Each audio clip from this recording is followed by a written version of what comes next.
Bonjour à tous, aujourd'hui on se retrouve pour une nouvelle vidéo. Alors j'avais dit que j'allais faire une vidéo sur les différences entre muscu calisthénie. Ce n'est pas du tout ce qu'on va faire aujourd'hui. Du coup aujourd'hui ce qu'on va faire c'est qu'on va classer les influenceurs calisthénie sur différents critères que je vais vous donner. En gros je vais les classer sur les formations qu'ils offrent, les tutos qu'ils font gratuitement. Si leur formation valent la peine tout simplement pour savoir si vous après vous pouvez tout simplement les acheter et les utiliser si elles sont bien. J'ai 2-3 avis, j'ai discuté avec 2-3 d'entre eux. C'est mon avis personnel, encore une fois. Peut-être que certaines personnes vont penser différent de moi. Donc S, on va dire que c'est incroyable. C'est la personne qu'il faut suivre absolument, il faut écouter ses conseils, etc. etc. A, c'est une personne qui s'y connaît très bien, par exemple, mais qui va peut-être être un peu moins basée sur tout ce qui va être tuto, voilà, il est juste un très bon niveau, mais c'est pas sa capacité principale. Voilà. S'il en manque d'ailleurs, dites-le moi dans les commentaires, je referai une partie de si vous voulez. En B tiers, on est sur des personnes qui commencent à manquer un peu, il y a un peu de lacunes, vous voyez, c'est pas leur métier principal, ils viennent de commencer, voilà, ils sont un peu, c'est un peu faible en termes de conseils, je trouve. Ça commence à être pas ouf. Voilà, c'est-à-dire que si vous commencez dessus, ça va être compliqué. Et D, c'est vraiment, faut pas les écouter du tout. Bon, du coup, on va commencer. On a Brieuc Le Dantec. Alors, Brieuc Le Dantec, c'est très bien si vous commencez la calisthénie, si vous débutez. Si vous êtes maintenant sur quelque chose, à partir du moment où vous débloquez les instant push-up, ça va commencer à tirer vers le bas. C'est-à-dire que ça va être moins utile. Beaucoup moins utile. Voilà, ça commence à être compliqué. C'est-à-dire qu'il t'apprend les bases, c'est très bien. Les australiennes. Pull-up, c'est très bien pour commencer, mais après ça commence à être un peu tendu. Donc je vais mettre en C parce qu'il commence à être un peu vieux, voilà, ça commence, c'est vieillissant, c'est bien si vous commencez, mais bon, il n'y a pas trop de concret derrière. Maintenant on a Nathan Street Workout, il a lancé 6 books, planche contre les bras il n'y a pas très longtemps, je ne sais pas ce que ça vaut, je vous avoue que j'ai pas du tout regardé ces books, je les ai pas achetés, j'ai pas pu regarder un peu le concret. Mais il donne des conseils assez corrects, voilà, on dirait pas qu'il a un niveau de fou comme ça parce qu'il a pas un physique d'une personne tel André Strong par exemple, mais il y a du potentiel je trouve, donc je le mettrai en B. En B, voilà, parce qu'il débute, il a encore un avenir de fou devant lui, je pense qu'il va bien s'améliorer au fur et à mesure du temps. Tisma Workout, alors très bien parce qu'en fait il pourrait bien plus buzzer, c'est-à-dire qu'il essaie de donner un aspect ludique un peu à sa chaîne, voilà, il mélange tout, c'est bien, il est polyvalent sur tout ce qu'il fait. Il a lancé un coaching, mais malheureusement, je pense qu'il pourrait faire un peu plus de pub pour son coaching. Je pense que ça pourrait être un peu mieux, il pourrait le mettre un peu plus en valeur. Pour ça, je vais mettre en B, derrière Nathan quand même. Je trouve que ça serait plus important parce que pour le coup, Nathan a sorti des e-books. Tisma, je ne sais pas. Voilà. Donc s'il a sorti des e-books, ça montre bien qu'il fait pas la propagande entre guillemets de ces e-books. Maintenant, on a Amaury Street Workout. Alors. Il n'est pas très connu. Il n'est pas très connu. Si vous commencez à chercher un petit workout sur YouTube, vous allez tomber dessus à coup sûr. Mais il n'est pas trop sur les réseaux TikTok, Insta. Enfin, je crois pas. Je suis pas tombé dessus depuis. Je vais tomber dessus d'ailleurs. Il n'a pas un niveau de fou. En fait, donc il donne pas des conseils lui.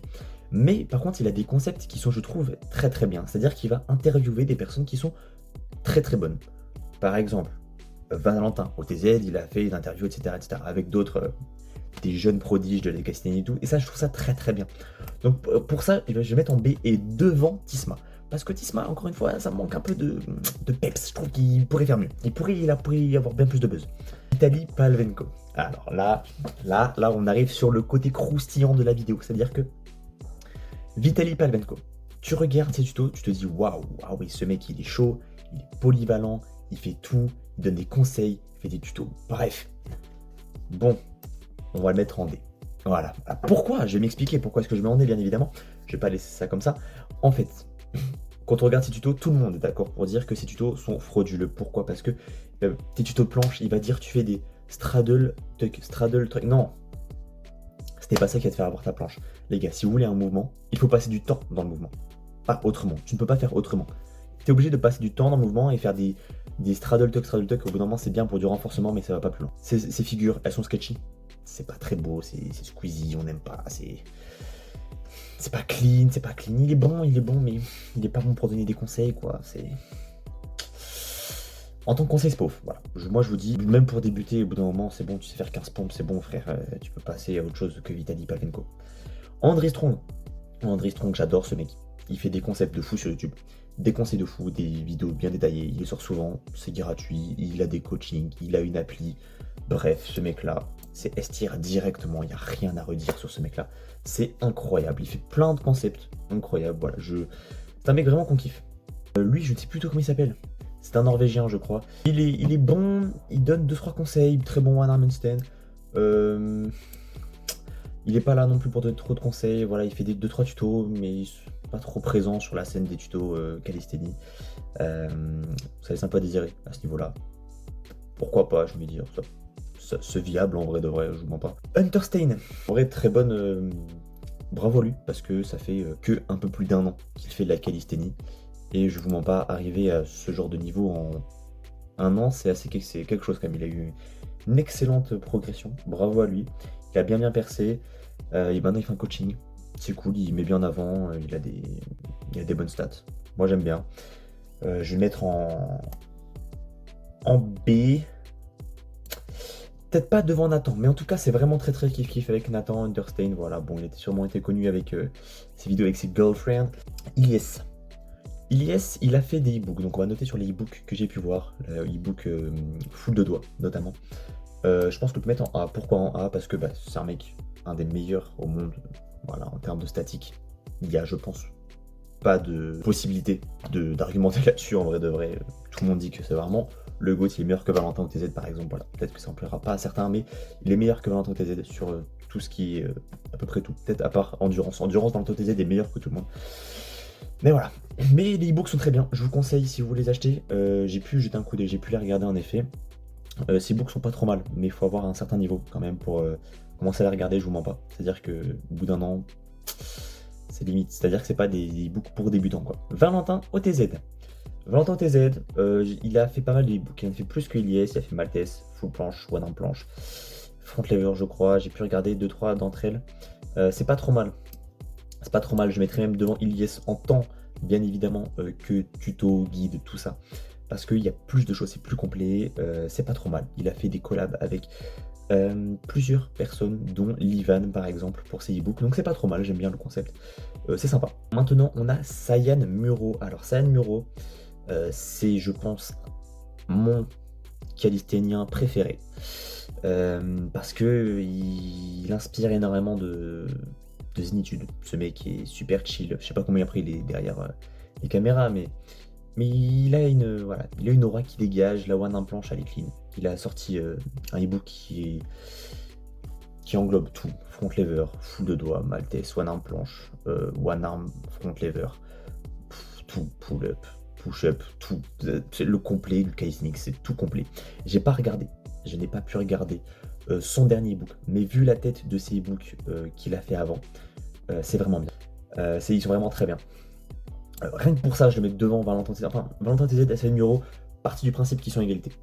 Voilà, partie du principe qu'ils sont égalité sur ce point-là. Simon Street Workout. Alors, faut savoir que lui, j'ai pu parler avec lui vite fait. Il fait valoir son business. C'est bien en termes de calisthénie et tout, parce qu'en fait, il vit de ça. Donc, forcément, ça se comprend. Il vend énormément de choses. Ses vidéos sont intéressantes. J'aime bien. Moi, je conseille de regarder ses vidéos. C'est très important. Je trouve qu'elles sont vraiment bien faites. Et pour moi, il mérite bien plus de buzz. Genre vraiment 100 fois plus de buzz que ce qu'il a. C'est-à-dire que ses vidéos, elles tournent autour de 1400, 2000 vues peut-être, grand max. Mais je trouve qu'il devrait mériter au moins les 20 000 vues faciles. Genre vraiment, il fait vraiment des vidéos de fou pour le coup. Je vous le conseille vraiment. En coaching, je sais pas. Je sais pas ce que ça vaut. J'ai jamais eu de retour. Mais ces vidéos sont vraiment très bien, et pour ça, je le mettrai quelque part par là. Voilà. J'hésite entre là ou là, entre les deux. Voilà, avec Ilyes, entre Ilyes et Valentin, je pense que c'en est pas mal. Eric Flag. Je pense que vous voyez déjà où est-ce que je vais le mettre. Je pense que si vous avez suivi un peu le concept, l'idée de la chose, vous savez à peu près où je vais le mettre. Il commence à être vieux. Il a pas la full planche. Enfin, il a pas la full planche, je dis ça, mais j'ai regardé la vidéo, une de ses vidéos qui a le plus buzzé, c'est celle qui résumait tous les tricks de calisthénie, je vous la mets là, juste l'image, voilà, qui résumait tous les tricks de calisthénie, et il avait dit qu'il n'avait pas la full planche. Bon, ça m'embête un peu, je vous mens pas. Le fait de ne pas avoir la full planche en calisthénie au bout d'un moment, quand c'est plusieurs années que tu pratiques, ça commence à être tendu, ça commence à être chaud, il est vieux, un peu dépassé, etc. Ouais, je vais mettre à la fin, je peux pas me dire que je vais le mettre au-dessus, c'est pas possible. C'est pas mauvais, mais quand t'es débutant, c'est bien, mais après, tu deviens facilement meilleur que lui, quoi. En un an, tu peux facilement atteindre son niveau, vraiment, il y a rien de dur dans ce qu'il fait. Ça a permis de faire commencer pas mal de personnes parce que c'est quelqu'un qui a eu beaucoup de buzz. Mais par exemple, face à un Tisma, face à un Simon Street Workout, par exemple, je trouve que Simon Street Workout est sans année-lumière au-dessus de Eric Flag. Il y a zéro débat sur ça. Enfin, je veux dire, même si Simon n'a pas une full planche extraordinaire, il a une full planche, il fait des choses. Le one arm handstand, c'est un des meilleurs one arm handstand, je pense, du monde. Je n'ai pas trop peur de le dire en vrai. Il est très très bon one arm handstand, bref, il a une très bonne génétique après. Eric Flag, il commence à être vieux, ça commence à dater, il a jamais eu la full planche. Enfin, il a pas eu la full planche il y a pas mal, il y a 3-4 ans. Enfin, je ne sais plus de quand date la vidéo. Mais si t'as pas la full planche à ce moment-là, tu l'as très rarement après, ou alors il l'a, mais très tard. Enfin, il manque quelque chose. Bon, du coup, on arrive à la fin de cette tier list. Dites-moi ce que vous en pensez. Encore une fois, je rappelle, c'est mon avis. Voilà. Si vous n'êtes pas d'accord avec mon avis, je comprends totalement. Voilà, j'ai pas de haine. Débattez avec moi dans les commentaires, j'ai aucun souci. Si vous trouvez qu'il y a des trucs qui sont pas valables, je suis d'accord. Abonnez-vous à leurs chaînes respectives à tous. Hein. À part Vitaly Palvenko, donnez pas trop de buzz à ce mec-là, s'il vous plaît. Parce qu'il buzz beaucoup plus que ce qu'il devrait, par exemple. Enfin bref. Il a beaucoup de vues pour pas grand-chose et ça donne pas des super conseils en vrai. Enfin voilà, moi je vous dis à la prochaine. Prenez bien soin de vous. Ciao ciao.